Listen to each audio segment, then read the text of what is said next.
What's up? What's good? Matt Clark here at the new Matt Clark. How are each and every one of you doing on this amazing Friday? TGIF.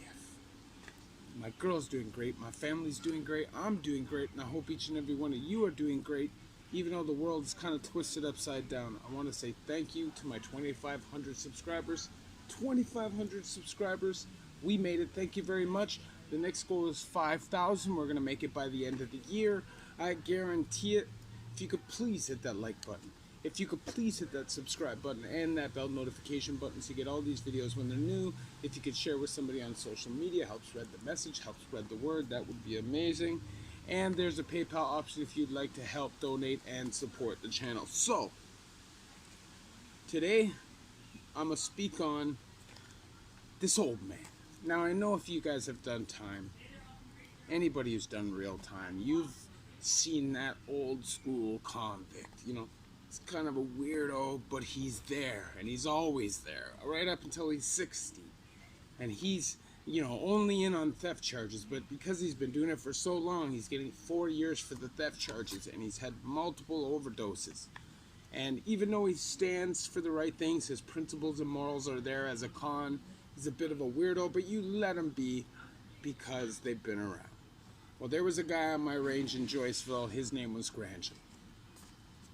Now, he kind of looked like a bootleg Chuck Norris. We used to call him Chuck Nonsense. You know what I'm saying? But he was a good old man. His principles were in the right place. So, we let him be. Now, I lived on a lifer range almost all my time in the Ville. And he was on that lifer range because you couldn't put him with young guys. You know, he had this long gray mullet. He was always running around the yard, doing these little workouts. They're called like walk workouts. You know, those half-ass workouts. Man, this dog is annoying. Half-ass workouts. And that's the kind of workouts that this guy does. But he's committed, and he does it all day long. And he's kind of nuts. He's really had it rough. He's ridden hard and put away wet, if that makes sense. Hold on a second here.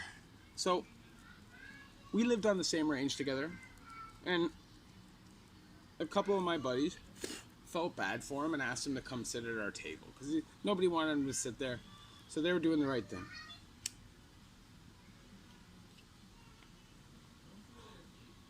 So for like a longest time, you know, he didn't say nothing, but turns out he had a real problem with my messiness at the table. And keep in mind, he was the add-on on the table, okay? And he would complain to my two buddies all the time, over and over and over, about the messiness.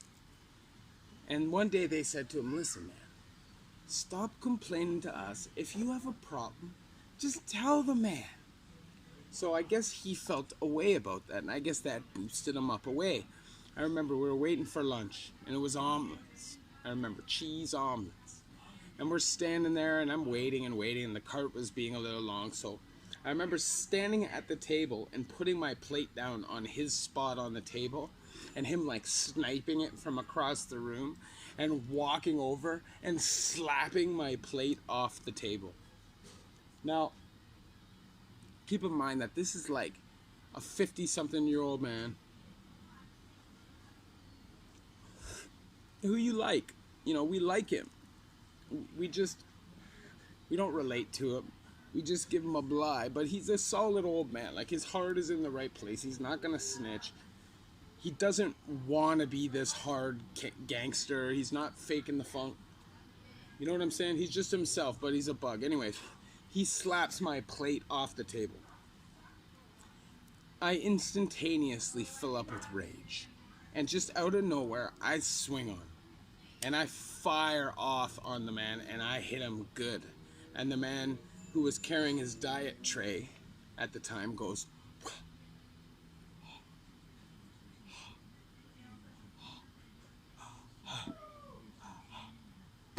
flies back. His tray goes up in the air, smokes egg all over the place, flies all over the range. Keep in mind, there's like 50 people, 40 people on the block. And he falls back into this spot, and the guy who he falls into is a total savage, okay? Just a straight savage. Jumps up and goes, Clarky, He's an old man. It was It was really funny. It's hard to explain, but when he smacked my plate off the table, my buddy's standing there, and he's like, I can see him in the background, like stepping back, because he knows me. He knows I'm not going to put up with that. And even though the man was an old man ish, people have to understand when you're in the joint, there's only certain things that you can't just accept. And that's a blatant punk off if you let something like that go. If you let something like that go, somebody slapping your plate off the damn table onto the floor, you're going to be punked out the rest of your time. So I had to do something. Even though I know the man doesn't want to fight, I could tell right away as soon as I smacked him and he went flying and didn't want no smoke. I knew it wasn't a beef thing. So my plan wasn't to like run up on him and just smoke the old guy. But I definitely had to show him that you can't just do shit like that because you're feeling yourself. You know, if you're not about it, you can't do those kind of things. And listen, man, I get questions every day on this channel. What do I do down below? How do I act? You know what I'm saying? And the one thing you don't do is get too comfortable. That's the message for this video. Don't get too comfortable. And that's what he did, and that's what I did by just allowing myself to be lax around the dude and made him feel comfortable enough to do something like that. Like he had that in him. And the reality is, you see a lot of guys, they come in and they make friendships with guys, but they don't realize that these guys are savages. These guys are killers, robbers, shooters, whatever, right? So a lot of the time, these guys that come in, they're not about that life. They're not like that. And they build friendships with these guys, and they think these guys are their friends. And then one day, they get in an argument. And they say something, like how friends say things to their friends when they're mad that maybe they don't mean, and it's pretty disrespectful. And they catch themselves getting stabbed up, smacked up, punched out, disrespected publicly. Because chances are that person knows that you're not about that. And is definitely going to make an example of you. So, the one thing I can say to everybody who's going in is a number one message: don't get too comfortable. Maybe not the number one message, but a high priority message. Don't get too comfortable. It's looked down upon. You know, people that are running around all the time, never moving militant, slippers on all the time, never ready for war. The reality is, this is prison, and if you're in prison, anytime shit can pop off, and you need to be ready, because just the simple fact that you're there sometimes can mean you're involved. Just the color of your skin sometimes can mean you're involved. And you better be prepared for that at any moment of the day. And the reality was, obviously, this is a funny story. This is Chuck nonsense with the old gray mullet. It's funny, you know, the man would train all day and then strip down and do his tighty whities in the middle of the yard in Millhaven and wash off. Everybody's dying. And then one day he ran in the heat so long that he dropped and collapsed from heat stroke. The man was a bug. But the moral of the story is the same. You know, you must treat people how you expect to be treated, and you also have to remember that the people around you are savages, and some of them may act as normal as me and you 90% of the time, but they may not have the same kill switch that you do if you get angry. And that's when shit can get dangerous in the joint.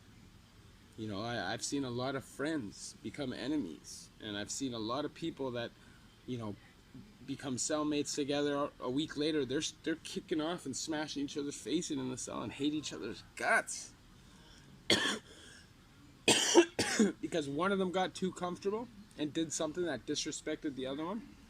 And I think that's the reality, is when you get too comfortable in the pen, you may disrespect somebody without even realizing that's what you're doing. Because there's a lot thinner line and a lot less space for error, if that makes sense. You know, out here, you could say certain things to people and they might even if they're a serious person. But in there, it's different. You know, you may say one thing, the wrong thing to somebody, and it's over, whether you were friends or not. So keep that in mind. play your position, stay in your lane, don't get too comfortable, and don't get granulate.